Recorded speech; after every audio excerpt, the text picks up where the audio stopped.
મોક્ષમાર્ગદાતા નમો રાજચંદ્ર પ્રભુસાર ઉર્વશી સમ ઉરે વસો સદા પરમ આધાર.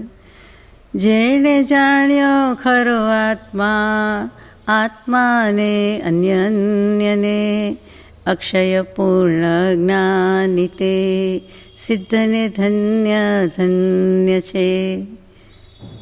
અખંડમંડલાકારં વ્યાપ્तं યેન ચરાચરં તત્પદં દર્શિतं યેન તસ્મૈ શ્રી ગુરવે નમઃ. સત્શ્રુતને નમસ્કાર, અસીમ ઉપકારી આત્માને નમસ્કાર, તારક ત્રિપુટીને નમસ્કાર, માવિત્રો મુરબ્બીઓ મુમુક્ષોને નમસ્કાર, પ્રત્યેક શુદ્ધાત્મ દ્રવ્યને નમસ્કાર. સિદ્ધાંત ચક્રવર્તી શ્રી નેમિચંદ્રાચાર્ય અને ટીકાકારશ્રીને પણ નમસ્કાર. પરમ કૃપાળુ દેવ પ્રણીત વચનામૃતજી ઉપદેશ નોંધ 15 અંતર્ગત ચોથું શ્રુત શ્રી ગોમટસારજી જીવકાંડ, અને એમાં આપણે લગભગ છેલ્લો અધિકાર આજે આવી ગયા, 22મો અધિકાર, અને મોટે ભાગે આજે આપણે સમાપન કરીએ છીએ, પૂર્ણાહુતિ કરીએ છીએ. એમાં છેલ્લો અધિકાર આલાપ અધિકાર. આલાપ એટલે શું આપણે વાત થઈ હતી, સંગીતના સૂરના આલાપ જેમ લંબાવે કોઈ પણ સ્વરને. 7 સૂર છે જગતમાં, સારે ગમ પધની.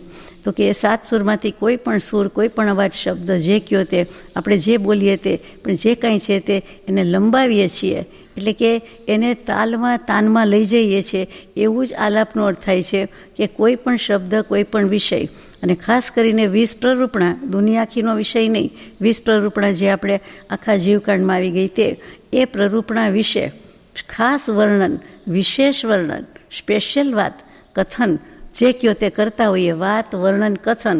આલાપ એટલે એટલું જ, પાઠ, વર્ણન, કથન જે કયો તે, અને પણ વિશેષ વર્ણન, ખાસ વર્ણન, સ્પેશિયલ વર્ણન જે કહીએ છીએ તે. તો કે એ એક રીત છે, એ આલાપ કહેવાય. જીનાગમમાં આલાપ શબ્દ માટે આલાવા શબ્દ ઘણીવાર આવે. આલાવા એ જ આલાપ.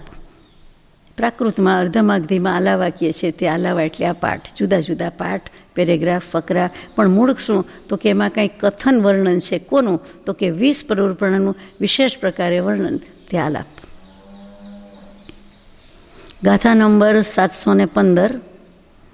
મણુષીણી પમત વિરદે આહાર દોગમ તુણથિણીયમેણ અવગદ વેદે મણુષીણી શરણાભૂદ ગદી માસેજ. જે દ્રવ્યથી પુરુષ છે પણ ભાવની અપેક્ષા એ સ્ત્રી છે, તેવા પ્રમત્ત વિરત જીવ એટલે કે છઠ્ઠા ગુણસ્થાન વર્તી જીવ એ આહારક શરીર અને આહારક અંગોપાંગ નામકર્મના ઉદય નિયમથી હોતા નથી. પ્રમત્ત વિરત એટલે છઠ્ઠા ગુણસ્થાન વર્તી સર્વે મુનિ એ બધાને આ અંગોપાંગ નામ, આહારક અંગોપાંગ નામકર્મ કે આહારક શરીર નિલબ્ધિ કે નામકર્મ જે કયો તે બંને, તો કે એને હોય જ છે એવું નથી. છઠ્ઠા ગુણસ્થાન વર્તી બધાને ન હોય, એમાં પણ સ્પેશિયલ હોય, વિશિષ્ટ હોય, વધારે પ્રગતિ થઈ ગઈ હોય, વધારે દશાવાન હોય, તે જીવોની વાત છે. એટલે કે એ છઠ્ઠા ગુણસ્થાન કે જ લબ્ધિ ફોરવે, આહારક શરીર બનાવે, 7મા વાળાના જ કરે, છઠ્ઠામાં જ હોય, અને લબ્ધિ ફોરવે છે એ પ્રમાદ જ છે, એ પણ ખરું. પરંતુ એમ કહેવાનું છે કે બધાને હોતું નથી, કે દરેક પ્રમત્ત જીવ આવ્યો એટલે કરે કરે ને કરે એવું નથી.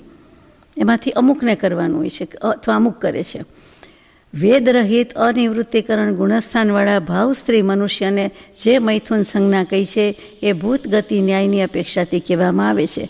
કે વેદરહિત છે 9મા ગુણસ્થાન, કે તો પછી ભાવ સ્ત્રી મનુષ્યને કેમ મૈથુન સંજ્ઞા કહી છે, તો કે ભૂતકાળની અપેક્ષાએ કહી છે. ભૂત પ્રજ્ઞાપનીય નહીંથી કીધેલું છે કે મહાવીર સ્વામીનો આજે જન્મદિવસ છે એમ કહીએ, પાર્શ્વ પ્રભુનું આજે આ તે કલ્યાણક છે એમ કહીએ. આજે થોડું થયું છે, 2600 વર્ષ પહેલાં થયું. પછી ટુ બી વેરી એક્ઝેક્ટ બીજા વર્ષો ગણવાના, દિવસ ગણવાના, મહિના ગણવાના. એ ભૂતકાળમાં આ દિવસે હતું. આપણો પોતાનો જન્મદિવસ હોય, આજે થોડા જન્મ્યા, જન્મદિવસ છે એટલે આટલામાં એ કૌંસમાં બાકી રાખવાનું. તો જન્મદિવસ આજે જન્મ્યા નથી, પણ તે દિવસે જન્મ્યા એને આટલા વર્ષ થયા, એમ અર્થ છે. તો કે ભૂતકાળની અપેક્ષા એ કહેવામાં આવે છે. જુઓ, અહીંયા જ્ઞાની પુરુષને ચોખવટ કરવી પડે છે, કારણ કે વસ્તુ એમ જ છે. બીજી ચોખવટ છે આ ગાથામાં કે સ્ત્રીવેદ અને નપુંસક વેદનો જેને ઉદય છે તેમાં મન પર્યજ્ઞાન અને પરિહાર વિશુદ્ધ સંયમ ન જ થાય. સ્ત્રીવેદનો ઉદય છે અને નપુંસક વેદનો ઉદય છે, એને મન પર્યજ્ઞાન થતું નથી અને પરિહાર વિશુદ્ધ સંયમ પણ હોતો નથી. કેમ ન હોય? તો કે પરિહાર વિશુદ્ધ સંયમ 30 વર્ષ વિના હોય નહીં. 30 વર્ષનો સંયમ પર્યાય હોય પછી જ હોય. અને બીજું કે પ્રથમ ઉપશમ સંકેતની તેટલી સ્થિતિ છે નહીં.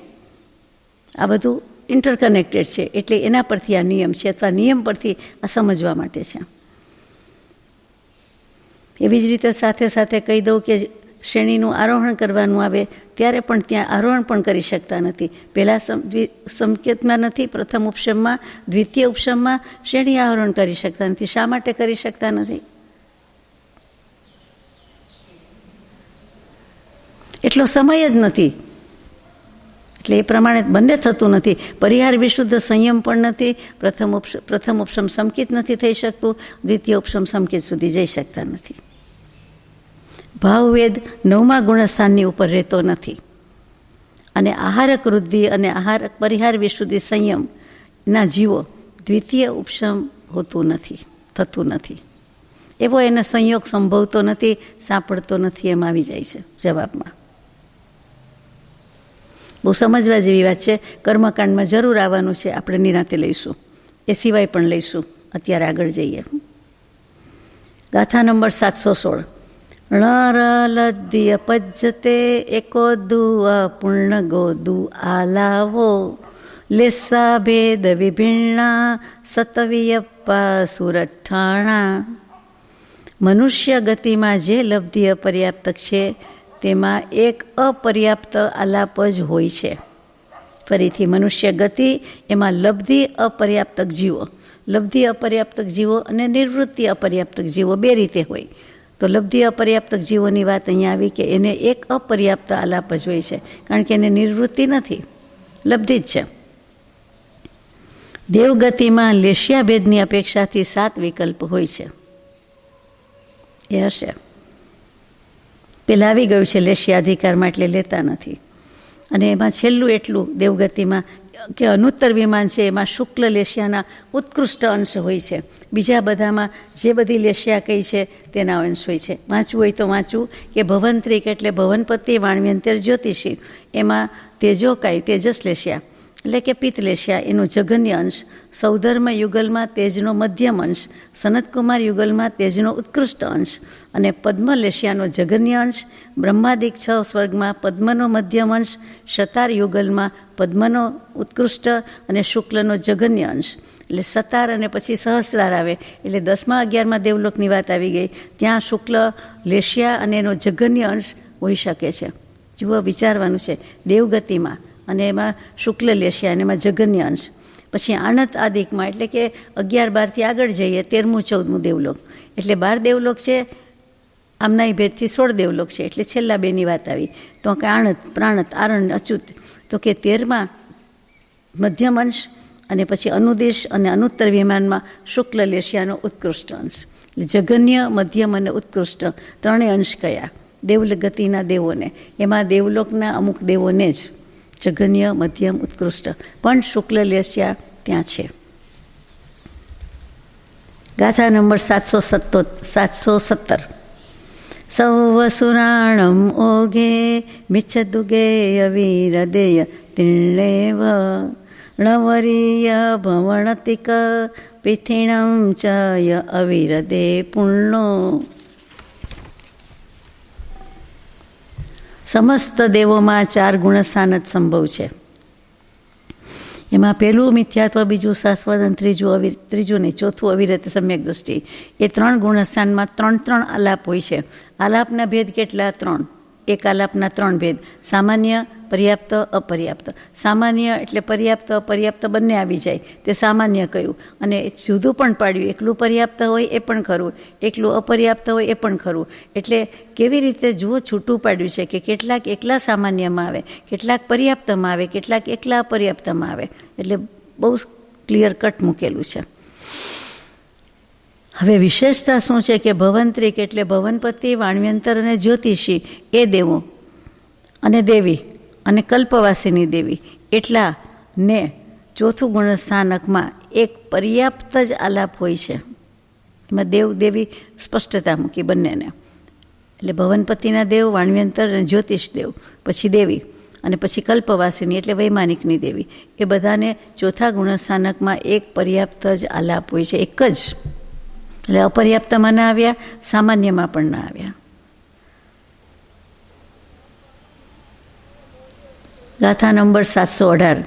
મિસ્સે પુણાલાઓ અણુદિશાણુત્તરાહુતે सम्मा અવિરદ તીર્ણાલાવા અણુદિશાણુત્તરે હોંતી. નવગ્રહવેક દેવ સુધી એટલે 12 દેવલોક પછી અથવા 16 દેવલોક પછી સામાન્ય પ્રકારે સમસ્ત દેવોના મિશ્ર ગુણસ્થાનમાં એક પર્યાપ્ત જ આલાપ હોય છે. એની ઉપરના અનુદેશ અને અનુત્તર વિમાનના બધા જ દેવ સમ્યક દૃષ્ટિ જ હોય છે. એટલે તેમાં ચોથા ગુણસ્થાનકના 3 આલાપ લાગુ પડે છે અથવા હોય છે. અનુદેશ અને અનુત્તર 9 અનુદેશ છે અને 5 અનુત્તર છે.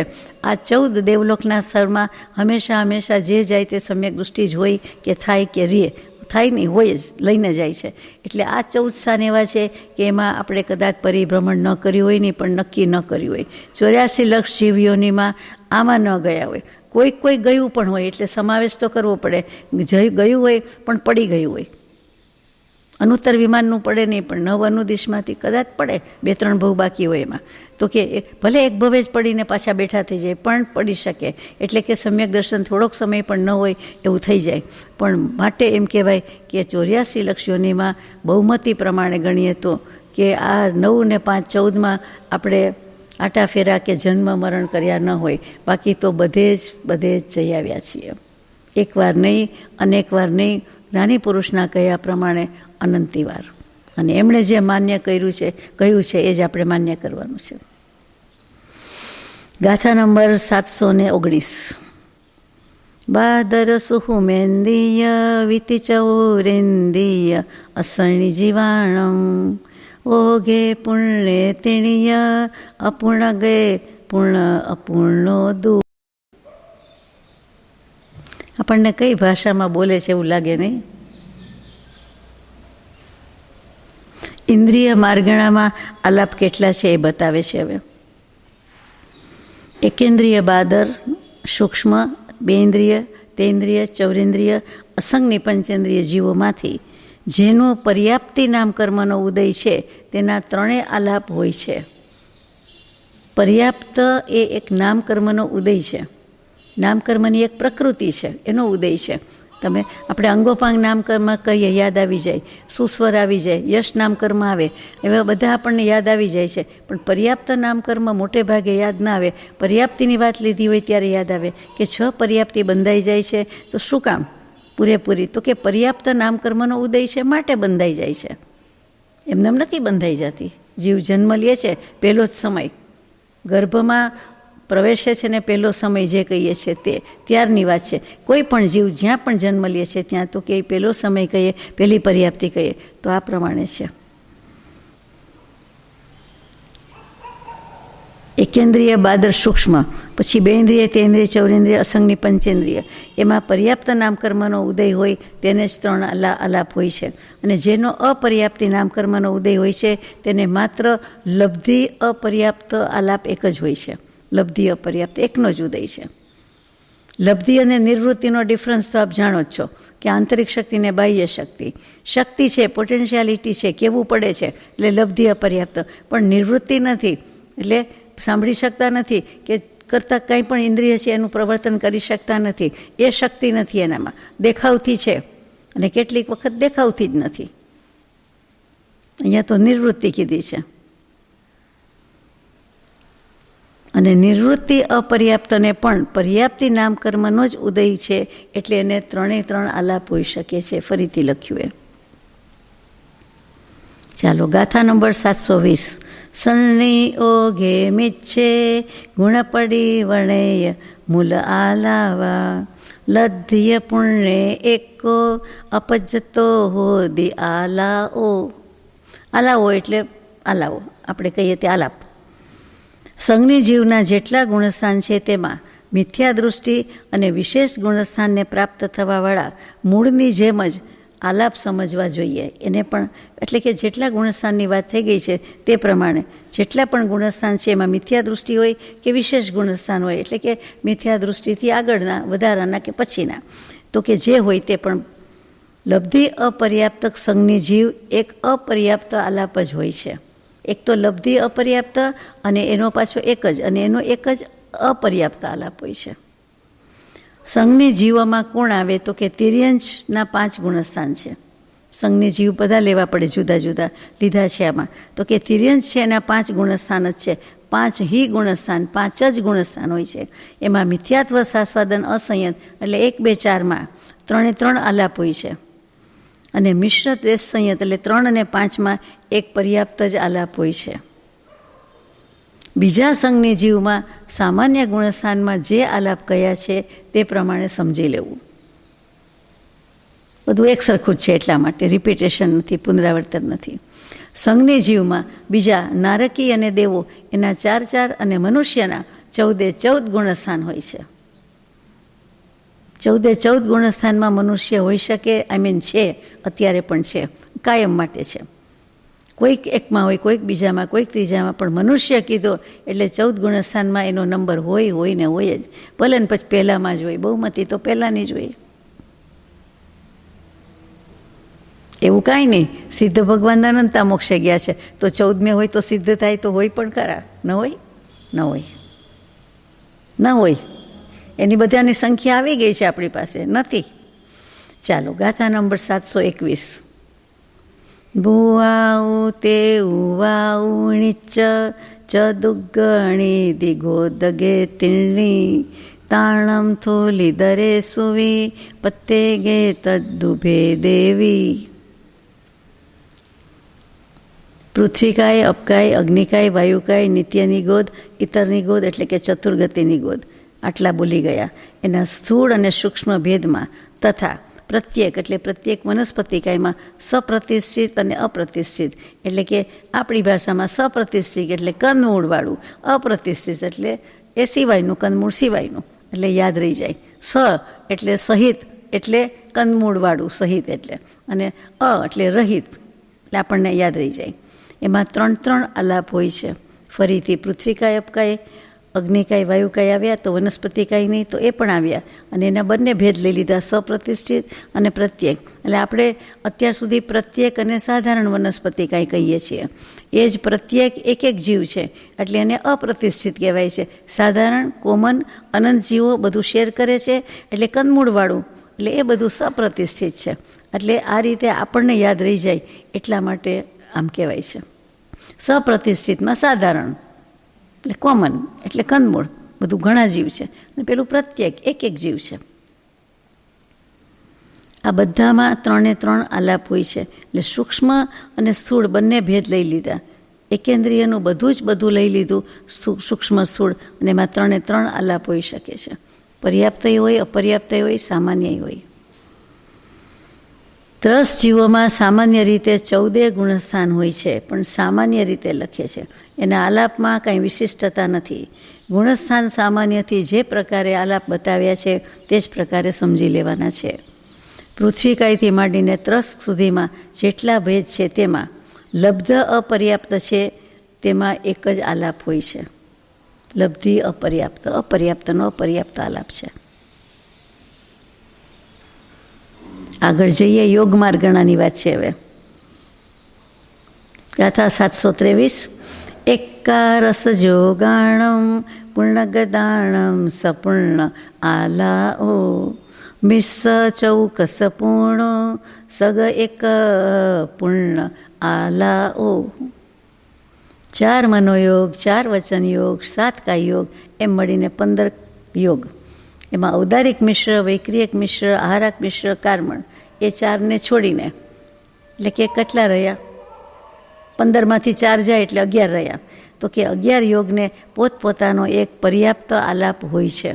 એમાં પોતપોતાનો અપના લખે છે. અને બાકીના 4 યોગમાં અપના જ છે, પણ એક પોતપોતાનો અપર્યાપ્ત આલાપ હોય છે. 11માં પર્યાપ્ત છે અને 4માં અપર્યાપ્ત છે. હવે અવશિષ્ટ માર્ગણા, અત્યાર સુધીમાં જેટલી માર્ગણા આવી એટલી ખરી.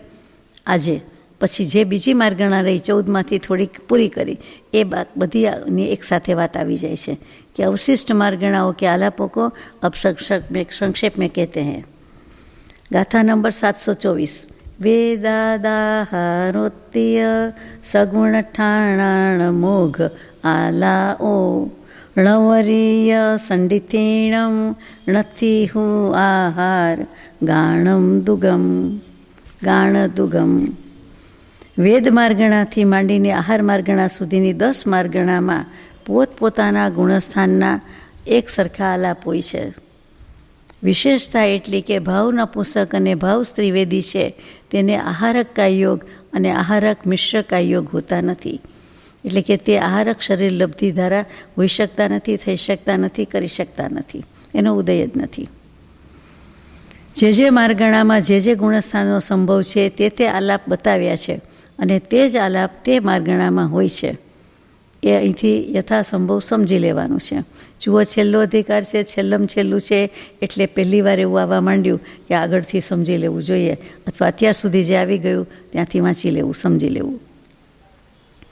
એટલા માટે ફરીવાર લખવાની અહીંયા આવશ્યકતા નથી. વેદ આદિ 10 માર્ગણામાં પ્રત્યેક માર્ગણામાં ગુણસ્થાન ક્રમથી સામાન્ય રીતે આ પ્રકારે છે.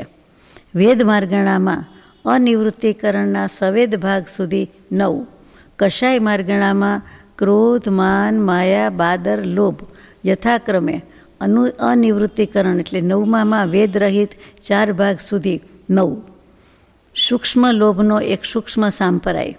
જ્ઞાન માર્ગણામાં કુમતિ, કુશ્રુત, વિભંગના પહેલા 2 ભેદ, મતિ શ્રુત અવધિના 9 ભેદ, મનઃપર્યયના 7, કેવલ જ્ઞાનમાં 2, સંયમ માર્ગણા અસંયમના 4, દેશ સંયમનો 1, સામાયિક છેદો પર સાપનીયના 4, પરિહાર વિશુદ્ધના 2, સૂક્ષ્મ સંપ્રાયનો 1, યથાખ્યાતના 4, દર્શન માર્ગણામાં ચક્ષુ અચક્ષુ દર્શનના 12, અવધિ દર્શનના 9, કેવલ દર્શનના 2, લેશ્યા માર્ગણામાં કૃષ્ણ નીલ કાપોતના 4, પીત પદ્મના 7, શુક્લના 13, ભવ્ય માર્ગણામાં ભવ્યના 14, અભવ્યમાં 1 જ, અને સમ્યક્ત્વ માર્ગણામાં મિથ્યાત્વ સાસાદન મિશ્રનો 1 અને પ્રથમ ઉપશમ અને વેદકના 4, દ્વિતીય ઉપશમના 8, ક્ષાયિકના 11, સંજ્ઞી માર્ગણામાં સંજ્ઞીના 12, અસંજ્ઞીનો 1 અને આહાર માર્ગણામાં આહારકના 13 અને અનહારકના 5.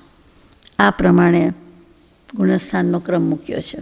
એટલે અમુક આંકડાથી વધારે આવ્યો જ નહીં, 12થી વધારે કંઈ આવ્યું જ નહીં. આ ગુણસ્થાનના મૂળમાં સામાન્ય રીતે આલાપ બતાવ્યા છે તે અહીંયા માર્ગણાના ગુણસ્થાનમાં કેવી રીતે ઘટિત થાય છે તે પણ જોઈ લેવા જોઈએ. એટલે 725-726મી ગાથા સાથે છે આપણે લઈએ છીએ. ગુણ જીવા પજ્જતિ પાણાસરણા ગઇન્દિયા કાયા જોગા વેદ કસાયા રણજમા દંસણા લેસ્સા. પછી 726મી છે ભૌવા સંમતાવિય શનિયાહાર ગાય ઉવજોગા જોગા પરુવેદવ્વા ઓઘા દેશે સુસમુદાયમ. ઓઘ શબ્દ આવ્યો.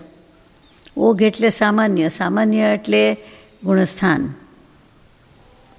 14 ગુણસ્થાન, 14 જીવ સમાસ, 6 પર્યાપ્તિ, 10 પ્રાણ, 4 સંજ્ઞા, 4 ગતિ, 5 ઇન્દ્રિય, 6 કાય, 15 યોગ, 3 વેદ, 4 કષાય, 8 જ્ઞાન, 7 સંયમ, 4 દર્શન, 6 લેશ્યા, ભવ્યત્વ અભવ્યત્વ, 6 પ્રકારના સમ્યક્ત્વ, સંજ્ઞીપણું અસંજ્ઞીપણું, આહારક અનાહારક, 12 પ્રકારનો ઉપયોગ, આ બધા ને યથાયોગ્ય રીતે ગુણસ્થાન અને માર્ગણામાં નિરૂપણ કરવું જોઈએ. આપણે 62 વર્ગણા કહીએ છીએ, 62 માર્ગણા કહીએ છીએ. એ શું છે? વર્ગણા 23, માર્ગણા 62. એ આ બધા હમણાં શબ્દ ભેદ ભાંગા બોલી ગયા તે. આટલું આપણે વિચારી ગયા, સમજી ગયા, ભણી ગયા. આ 20માંથી કોઈ એક વિવક્ષિત સ્થાન એટલે કે ઈચ્છેલું કોઈ સ્થાન ધાર્યો કે એક સ્થાન, અને એ બીજી જગ્યાએ ક્યાં ક્યાં હોય છે તે વાતનું આગમથી અવિરુદ્ધ વર્ણન કરવું જોઈએ. હવે અવિરુદ્ધપણે પૂર્વાપર અવિરુદ્ધપણે આપણે બતાવ્યું છે, પણ સમજ્યા હોય તો જ થાય, નહીં તો આપણને ક્યાંક ક્યાંક આગ્રહ હોય, આપણા અંશ ભળી જાય, આપણો આગ્રહ રિફ્લેક્ટ થતો જાય ત્યાં, અથવા અજાણતા પણ આવી જાય. પણ એટલે કહેવામાં આવ્યું કે આગમથી અવિરુદ્ધ રીતે વર્ણન કરવું જોઈએ, સમજવું જોઈએ અને કથન કરવું જોઈએ. કયું ગુણસ્થાન 14 ભેદમાંથી કયા કયા ભેદમાં આવે છે એ, અને જીવ સમાસ અને પર્યાપ્તિનો કયો ભેદરૂપ સ્થાન કયા ગુણસ્થાનમાં મળે છે તેનું પણ વર્ણન વિચારવું જોઈએ. વ્યાખ્યાન એ જ વર્ણન અને કથન એ કરવું જોઈએ, સમજવું જોઈએ. જીવ સમાસમાં કેટલીક વિશેષતા છે તે બતાવે છે. હવે જીવ સમાસ શું ભણી તો ગયા આપણે. 14 ભેદ. કયા 14 ભેદ? 5 ઇન્દ્રિયના 5 એટલે 2 થાય એટલે 10 થયા. પર્યાપ્ત અને અપર્યાપ્ત, અથવા પર્યાપ્ત અપર્યાપ્ત પછી ગણીએ. 5 ઇન્દ્રિયના 5 અને ઇન્દ્રિયમાં ભાગ પડ્યા. એકેન્દ્રિયમાં સૂક્ષ્મ અને બાદર એ 2 ભાગ પડ્યા, અને પંચેન્દ્રિયમાં 2 સંજ્ઞી અને અસંજ્ઞી ભાગ પડ્યા, એટલે 5ની બદલે 7 થઈ ગયા. એ 7 પર્યાપ્ત છે, 7 અપર્યાપ્ત છે. સરવાળો કરીએ એટલે જીવ સમાસ 14 થયા. એ જીવ સમાસના ભેદ, અથવા તો 14 જીવ સમાસ. 14 ગુણસ્થાન સામે 14 જીવ સમાસ છે, અને સામે 14 માર્ગણા છે, એટલે જ ગોટાળા થાય છે ને. સામાન્ય આ ગાથા પ્રમાણે 727મી ગાથા આપણે વાંચવાની બાકી છે ખરું. ઓઘે આદે સેવા સણિપજંતંગા હવે જથ તથ્થય ઉણ વિસંતા ઇગિવિતિ ગુણીદા હવે ઠાણા. સામાન્ય એટલે ગુણસ્થાન અને વિશેષ સ્થાન એટલે માર્ગણા. અહીંયા ગાથામાં એમાં બંનેમાં, એટલે કે ગુણસ્થાન અને માર્ગણા 14 એમાં સંજ્ઞી પંચેન્દ્રિય સુધી મૂળ જીવ સમાસનું નિરૂપણ કર્યું છે. ઉત્તર જીવ સમાસનું ભેદ કેવી રીતે કરવા? ઉત્તર પછીના આ તો મુખ્ય આવ્યા. કર્મ અનંત પ્રકારના, મુખ્ય 8, બાકીના 148 158 ભણવાના બાકી છે. કર્મકાંડમાં ભણીશું, પણ ભણીશું, ચોક્કસ ભણીશું પ્રભુ કૃપાથી. તો આ ઉત્તર જીવ સમાસ શું? તો કે એના ભેદ 19, 38 અને 57 થાય છે. ત્રણેયને એક સાથે ગુણાકાર કરો તો 19, 19 એકા 19 એમ. પછી 2 સાથે ગુણાકાર કરો એટલે 38, અને 3 સાથે કરો એટલે 57. એટલે 19, 38, 57 ભેદ થાય છે. એટલે યાદ રહી જાય.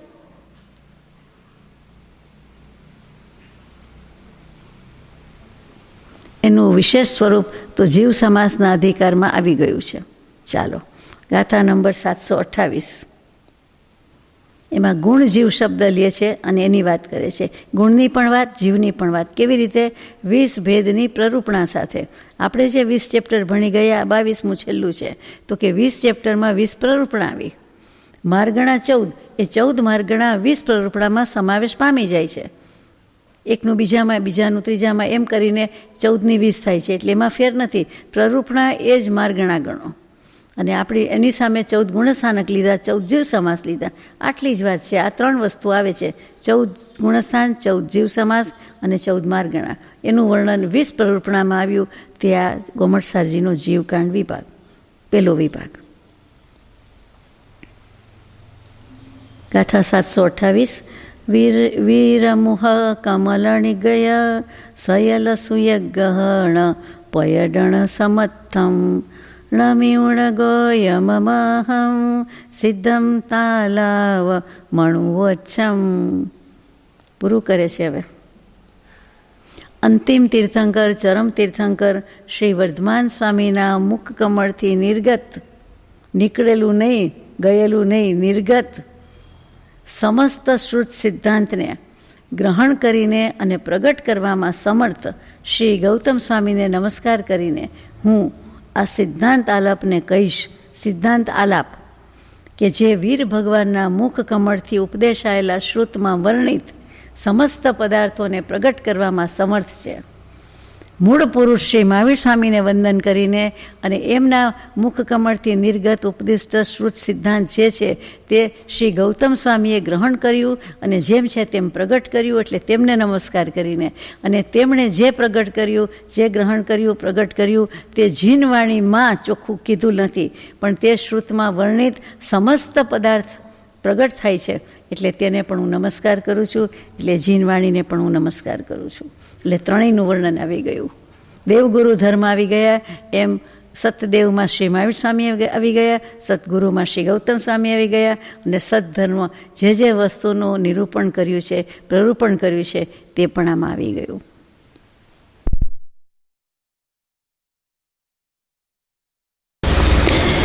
આ આલાપોને લગાવવાની, એપ્લાય કરવાની વાતમાં કોઈને વધારે જાણવું હોય, સમજવું હોય તો આમાં લખ્યું છે કે મોટી મૂળ સંસ્કૃત ટીકા છે, તેમાંથી વિસ્તારપૂર્વક વાંચી લેવું, સમજવી લેવાની વિનંતી અને સૂચન છે. હવે આ આલાપોને આપણે જેટલું સમજવા માટે પ્રયાસ કરી રહ્યા છીએ, એમાં જે ધ્યાન રાખવા યોગ્ય બાબત છે તેને હવે આચાર્ય ભગવંત આપે છે. નમસ્કાર કરી દીધા એટલે છેલ્લો શ્લોક નહોતો મહાવીર સ્વામી ગૌતમ સ્વામીને, પણ અહોભાવથી કરી દીધા. હવે આગળ જઈએ છીએ તો કયા કયા નિયમ છે એની વાત આવે. જે ગાથામાં બોલી ગયા એના પછીનું વિવેચન કરીએ છીએ કે પૃથ્વીકાય વગેરે સૂક્ષ્મ જીવો અને એની દ્રવ્ય લેશિયા કપોત જ હોય છે. હવે અત્યારે પાછી લેશિયા ક્યાં આવી, પણ કેટલાક વિશિષ્ટ નિયમો અથવા કેટલીક વિશિષ્ટ બાબતો સમજવા માટે એને સ્થાન આપ્યું છે અંતમાં, એ જોવાનું છે.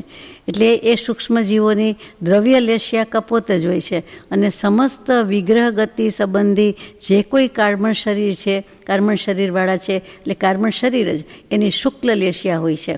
એમ પ્રશ્ન થાય કે આવા જીવોની શુક્લ લેશિયા ક્યારે હોય, ક્યાં હોય? તો કે વિગ્રહ ગતિમાં તો બધા જ જીવોની કાર્બન શરીર છે, બધાની એક સરખી. પાણી એટલે પાણી, તો કે પાણીનો કલર તો કે એક સરખું જ પાણી કહેવાય, ભલે કલરમાં વેરિએશન હોય, આપણે માની શકીએ, સમજી શકીએ, માપી શકીએ, તો પણ કહેવાય તો કે પાણી ઇન જનરલ તો કે સફેદ, એટલે કલર વિનાનું શુક્લ શ્વેત. એમ અહીંયા પણ કહે છે કે વિગ્રહ ગતિ સંબંધીના જીવોનું કાર્બન શરીર શુક્લ લેશિયા જ હોય છે. ત્યારે શરીર જેવું તો છે નહીં, પણ જે છે તે આત્મા છે, તો કે એ કાર્બન શરીરની લેશિયા એટલે શુક્લ લેશિયા કહેવાય છે, એ ચોખ્ખી છે, એમાં પરિવર્તન થતું નથી, સ્વભાવ જ છે. તથા સમગ્ર મિશ્ર શરીર નિયમથી કપોત વર્ણવાળું કહેવાય છે. કપોત એટલે કબૂતર, અને પારાવત એટલે પારાપત એટલે પણ પારેવું કહીએ તે કબૂતર જ થાય. એટલે અહીંયા કબૂતર એકલાની જ વાત છે, તો કે એના જેવો કલર છે, ગ્રે નહીં ને બ્લુ નહીં, બેનું કોમ્બિનેશન છે, તો કે એ જે વર્ણ કલર છે એ કબૂતરનો જ કપોત વર્ણ શાસ્ત્રોમાં કહેવામાં આવે છે. કબૂતર સફેદ હોય એ ખરા ને છે એ ખરા, તો પણ અહીંયા કપોત વર્ણ એટલે જે ગ્રેઇશ બ્લુઇશ છે તે, તો કે એવા વર્ણવાળા કોણ? સમગ્ર મિશ્ર શરીર, એવા વર્ણવાળું કહેવાય છે. આગળ જઈએ કે અપર્યાપ્ત આલાપોમાં દ્રવ્ય લેશિયામાં કપોત લેશિયા પણ થઈ અને શુક્લ લેશિયા, આ બે જ લેશિયા હોય છે. આ સિવાયની વિશિષ્ટતા એ છે કે મનુષ્ય રચના સંબંધી પ્રમત્ત આદિ ગુણસ્થાનમાં જે 3 વેદ બતાવ્યા છે તે દ્રવ્ય વેદની અપેક્ષાથી છે. 6ઠ્ઠું ગુણસ્થાનક છે એટલે વેદનો ઉદય હોઈ શકે, અને છે એટલે કે દ્રવ્ય વેદની અપેક્ષાથી છે. ભાવ વેદની અપેક્ષાએ તો એક પુરુષ વેદ જ હોય છે, અને એમાં ભાવ સ્ત્રી અને ભાવ નપુસક વેદના ઉદયમાં આહારક યોગ, મનઃપર્યોગ જ્ઞાન, પરિહાર વિશુદ્ધ સંયમ એ હોતા નથી. એટલે સ્ત્રી નપુસકને આ હોતું નથી એ કહેવા માટે આ લખ્યું કે આહારક શરીર નથી બનાવી શકતા, નથી હોતું, પરિહાર વિશુદ્ધ સંયમ નથી હોતું, અને મનઃપર્યોગ જ્ઞાન હોતું નથી. વેદનીય કર્મની ઉદીર્ણાના અભાવને કારણે 7મા ગુણસ્થાનકમાં આહાર સંજ્ઞાનો અભાવ છે. આહાર સંજ્ઞા એટલે જમવું જ એમ નથી, કર્મ નો કર્મ એ વર્ગણા એનું પણ આહાર કરે છે. કર્મ જે કયો તે કર્મોનો આહાર, તો કે એ તો છે 7મું ગુણસ્થાનક હોય તો શું થઈ ગયું? એટલે લખ્યું છે કે વેદનીય કર્મની ઉદીર્ણાના કારણે એમાં નથી હોતો. વેદનીય કર્મની ઉદીર્ણા નથી કરી શકતા, શાતાવેદનીય કે અશાતાવેદનીય, એટલા માટે એને આહાર સંજ્ઞાનો અભાવ ક્યાં કીધો છે? આહાર સંજ્ઞાનો અભાવ કીધો છે. નારકીની અપર્યાપ્ત અવસ્થામાં સાસ્વાદન ગુણસ્થાન હોઈ શકતું નથી, અને કોઈ પણ અપર્યાપ્ત અવસ્થામાં મિશ્ર ગુણસ્થાન હોતું નથી, વગેરે વગેરે નારકીને લાગુ પડે છે. એટલે આ જે કંઈ નિયમ કીધા છે તે પહેલાં બતાવ્યા છે, તથા બીજે પણ આવશે, છતાં પણ આલાપની વાત લગાવો, એપ્લાય કરો, વિચારો ત્યારે ધ્યાનમાં રાખવા યોગ્ય છે. એટલે એ પોઈન્ટ ક્યાંક મિસ થતા હોવા જોઈએ, જેથી કરીને અહીંયા સ્પષ્ટતા કરી, છેલ્લે પણ સ્પષ્ટતા કરી. અને હજુ પણ કેટલાક બીજા નિયમ છે એને આગળ લઈએ છીએ. ગાથા નંબર 729. મણપજ્જવ પરિહારો પઢમુવ સમત્ત દોણની આહારા એ દેસુ એક પગદે નથી તીય સે સંયમ જાણે. મનઃ પર્યો જ્ઞાન પરિહાર વિશુદ્ધ સંયમ પ્રથમ ઉપશમ સમકિત અને આહારક દ્વય. દ્વય એટલે બે, આહારક શરીર અને આહારક શરીર જે એક ફૂટનું એક હાથનું પૂતળું કરે ને તેની વાત છે. અને લબ્ધિ કહીએ છીએ તે આહારક શરીર આહારક અંગોપાંગ એટલે બે ગણાય છે. આહારક દ્વય આમાંથી કોઈ પણ એક હોવાના કંઈ વધારે ભેદ હોઈ શકતા નથી. એટલે કે આ ચારમાંથી કાંઈ હોઈ શકતું નથી. મનઃ પર્યો જ્ઞાન પરિહાર વિશુદ્ધ સંયમ પ્રથમ ઉપશમ સમકિત અને આહારક દ્વય. ઉપશમ શ્રેણીથી ઉતરીને એટલે કે ઉતરી જાય એટલે કે પડીને, અહીંયા ઉતરીને લખે છે.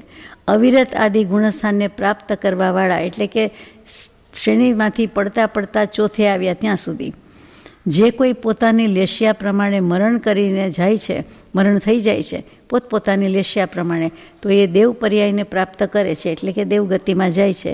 અને એની અપર્યાપ્ત અવસ્થામાં દ્વિતીય ઉપશમ સમકિત હોય છે.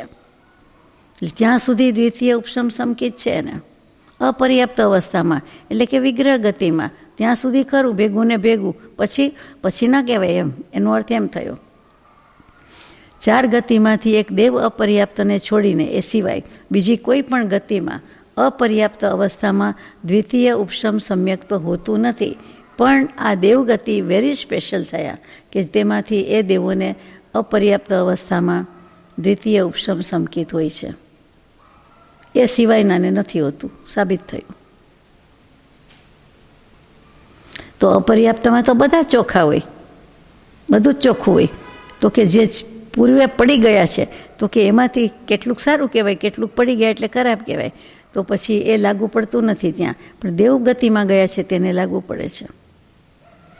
બીજી રીતે કહું કે શ્રેણીમાંથી પડ્યા અને મિથ્યાત્વમાં ગયા તો એને અપર્યાપ્ત અવસ્થામાં દ્વિતીય ઉપશમ સમ્યક્ત્વ ન હોય એમ કહેવાનું છે. મનુષ્ય થયા એને પણ ન હોય એમ કહેવાનું છે. ફરીથી જ કરવું પડે પુરુષાર્થ. ગુણસ્થાનીઓનું સ્વરૂપ બતાવીને ગુણસ્થાનથી અતીત એવા સિદ્ધ ભગવંતનું સ્વરૂપ કહીએ. કાલાતીત, દેહાતીત, સમયાતીત, વચનાતીત તો ગુણસ્થાનાતીત સિદ્ધ ભગવાન કે 731મી ગાથા. સિદ્ધાણમ સિદ્ધગ ઈ કેવલણાણમ ચ દંસણમ ખય્યમ સંમત વણહારમ ઉવજોગાણકમ પ ઉત્તિ. સિદ્ધ જીવોને શું શું હોય, સ્પેશિયલ શું શું હોય છે? નથી તો બહુ જાણ્યું. તો કે શું હોય? તો કે પેલું સિદ્ધ ગતિ હોય. જુઓ, માર્ગણાથી જવાબ લેવાનો છે. મને તમને ગમે એ શબ્દ ન વાપરી શકાય. ગતિથી શરૂ થયું એટલે ગતિ. તો કે સિદ્ધ જીવોની કઈ ગતિ? તો તમે કહો 4 ગતિમાં એ કંઈ નહીં, આપણે કહી દઈએ 5મી ગતિ. તો કે ના, સિદ્ધ ગતિ કહેવાય. સિદ્ધ જીવોની સિદ્ધ ગતિ છે, કેવલ જ્ઞાન છે, કેવલ દર્શન છે. એટલે અહીંયા ક્ષાયિક દર્શન લખ્યું છે. ક્ષાયિક સમ્યક્ત્વ છે. અનાહારી છે, અણાહારી કહીએ છીએ તે. અને ઉપયોગ અને અક્રમ પ્રવૃત્તિ છે. પાછું પ્રવૃત્તિ છે એમ લખે શ્લોકમાં.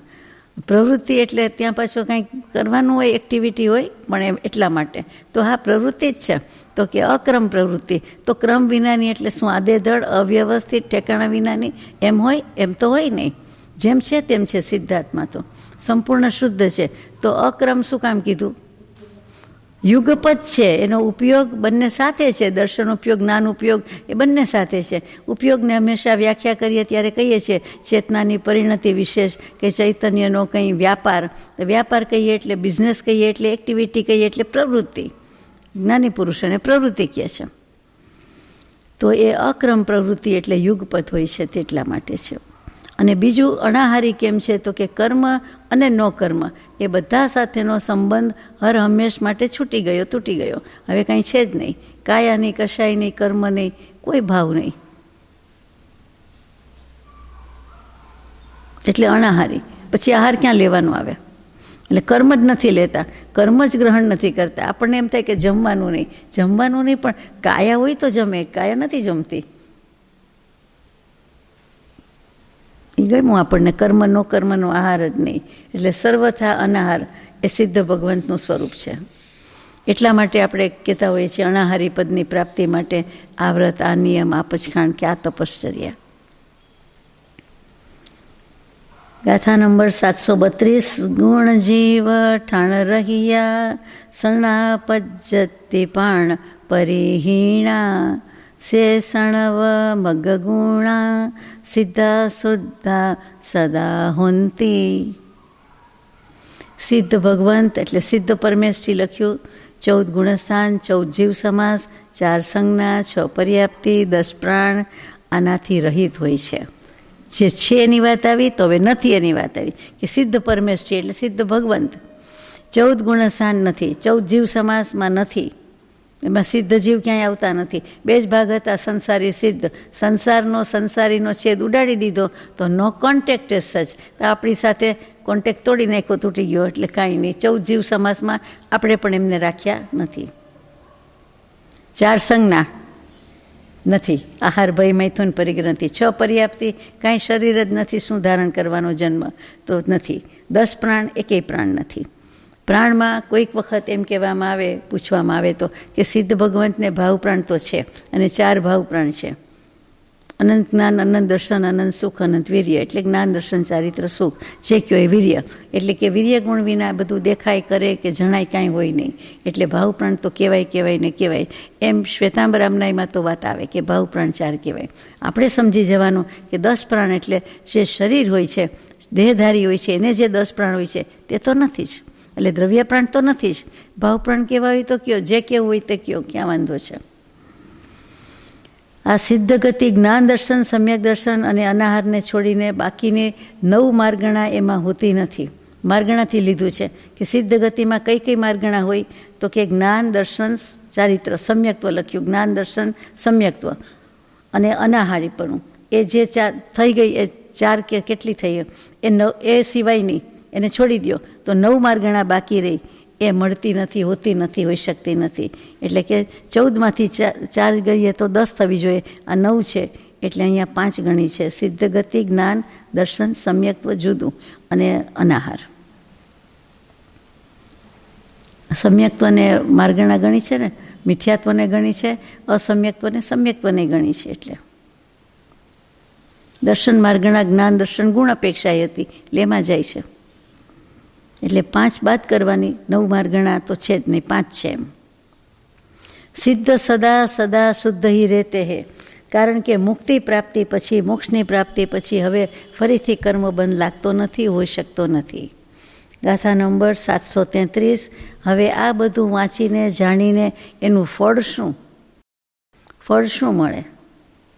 આ 20 પ્રરૂપણા, 20 ભેદ આપણે જાણીએ તો એનું ફળ શું મળે? એનું ફળ એટલે પરિણામ શું મળે? એ ફાયદો શું, લાભ શું? આપણને આમાં ઇન્ટરેસ્ટ હોય જ કે અંતે તો પાછા વાણિયા તો કે મને શું આમાં મળે, મારું પરિણામ શું, ફળ શું? તો પરિણામ જણાવે છે, અર્થાત એનું મહાત્મ્ય, મહત્વ પણ જણાવે છે. ગાથા નંબર 733.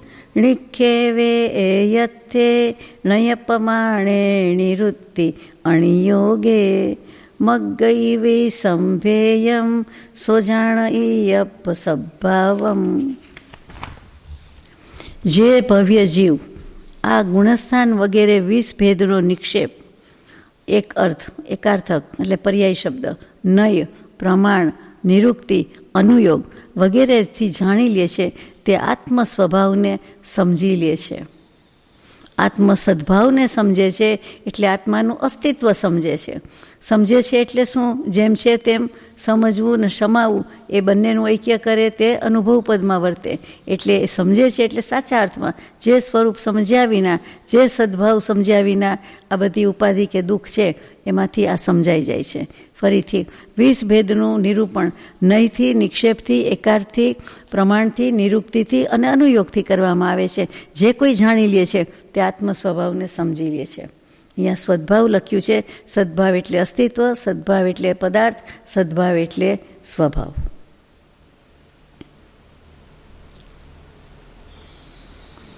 હવે વ્યાખ્યા મૂકે છે કે નિક્ષેપ કોને કહો છો? જેના દ્વારા પદાર્થનો યોગ્ય વ્યવહાર થઈ શકે છે, ઓળખાણ થઈ શકે છે, એને ઓળખવાના ઉપાય થઈ શકે છે, તેનું નામ નિક્ષેપ કહેવામાં આવે છે. આપણે જાણીએ છીએ કે નિક્ષેપને સાદી ભાષામાં બધા વાલથી લાડકું નામ નિક્ષેપાથી ઓળખે છે. નિક્ષેપા છે, નિક્ષેપા ભણીએ છીએ, નિક્ષેપાચાર છે વગેરે. કયા કયા છે? નામ, સ્થાપના, દ્રવ્ય, ભાવ, તસ્તન્યાસઃ. નામથી, સ્થાપનાથી, દ્રવ્યથી અને ભાવથી આ 4 પ્રકારે નિક્ષેપ કરવામાં આવે છે.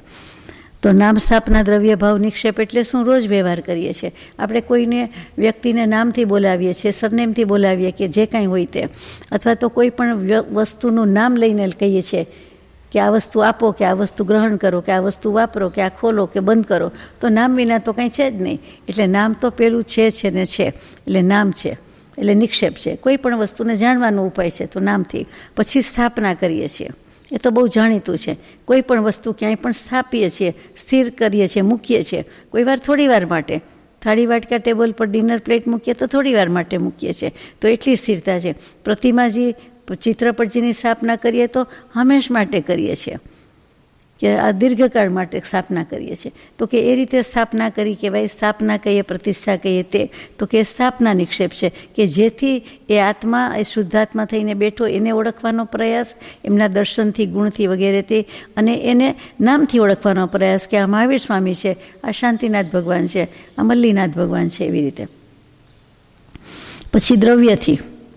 હવે ભગવાન તો નથી અત્યારે, તો પછી આપણે દ્રવ્યથી જ મૂકીએ છીએ ને, કે આ લાકડાના ભગવાન, કે આરસના ભગવાન, કે ગ્રેનાઇટના, કે જે કાંઈ માટીના બનાવે તો માટીના, કે રત્નના તો રત્નના, સ્ફટિકના તો સ્ફટિકના, એવી રીતે. તો કે ત્યાં દ્રવ્યથી નિક્ષેપ કર્યો કહેવાય. અને ભાવ નિક્ષેપ શું છે? તો કે એમાં આપણે ભગવાન જોઈએ છીએ કે આ મલ્લીનાથ ભગવાન છે, કે આ મહાવીર સ્વામી છે, અથવા કોઈ પણ તીર્થંકર દેવ તો છે જ, વિતરાગ પરમાત્મા છે જ, તો તે ભાવથી કર્યું છે. તો આ રીતે નામ, સ્થાપના, દ્રવ્ય, ભાવ, નિક્ષેપ છે. જુઓ તત્વાર્થ સૂત્ર યાને મોક્ષશાસ્ત્રનો 1લો અધ્યાય 10માંથી 1લા અધ્યાયના 1લા સૂત્રમાંથી શરૂઆત કરો તો આ જ આવે છે કે સમ્યક દર્શન જ્ઞાન ચારિત્રાની મોક્ષ માર્ગ.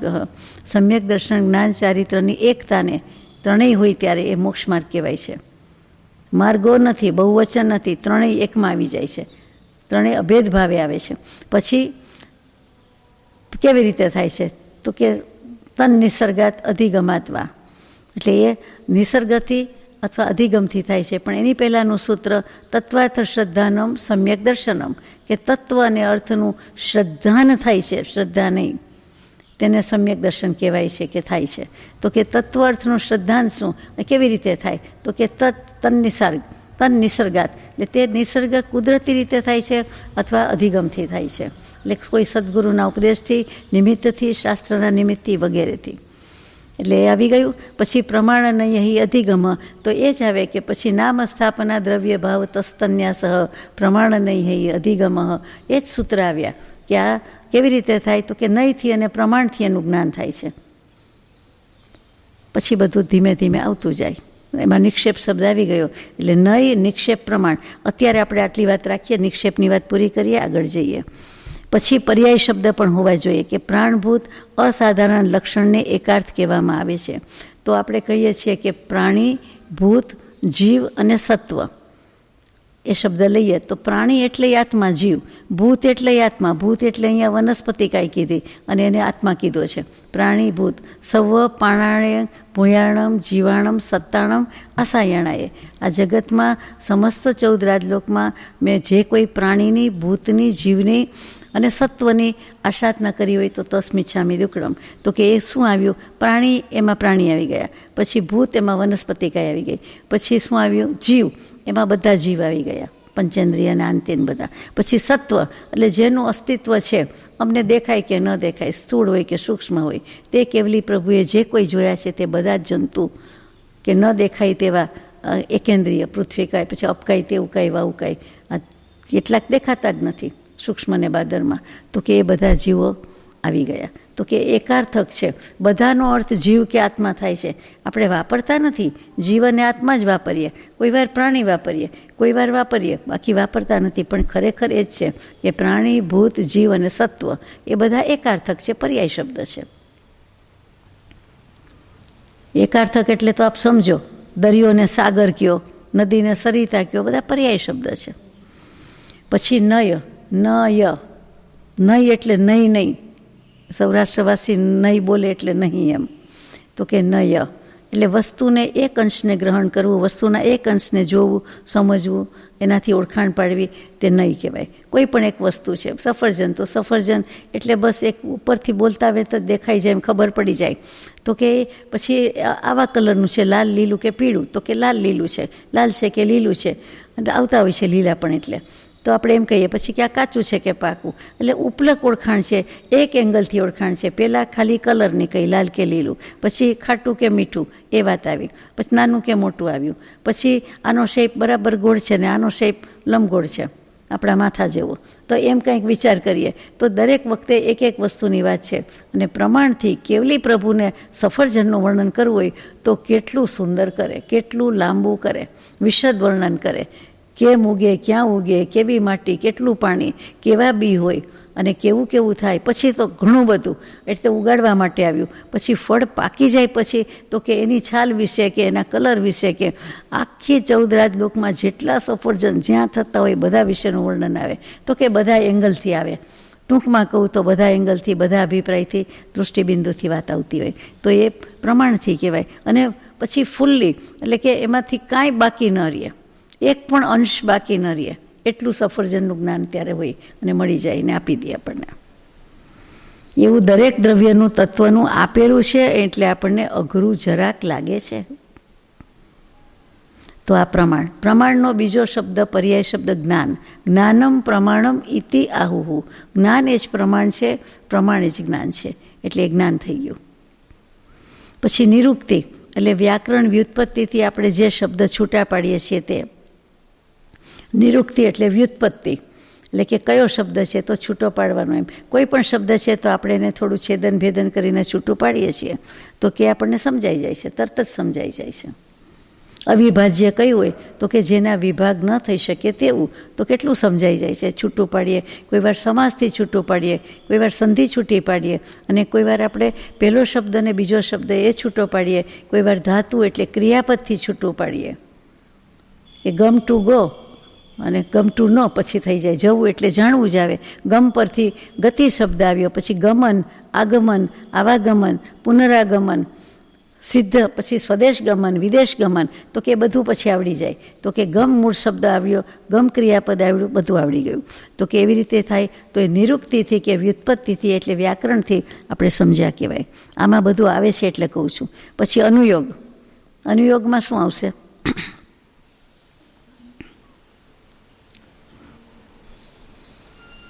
જીવાદી પદાર્થને જાણવાના ઉપાય વિશેષને અનુયોગ કહેવામાં આવે છે. એ પ્રભુના દોહામાં આવે કે નથી આશ્રય અનુયોગ, તો હું આશ્રયનો અર્થે જાણતો નથી અને આશ્રય કેમ થાય, કેમ કરાય, આશ્રય એટલે શું, આશ્રયને જ ઓળખતો નથી, આશ્રય જ સમજતો નથી, એ નથી આશ્રય અનુયોગ.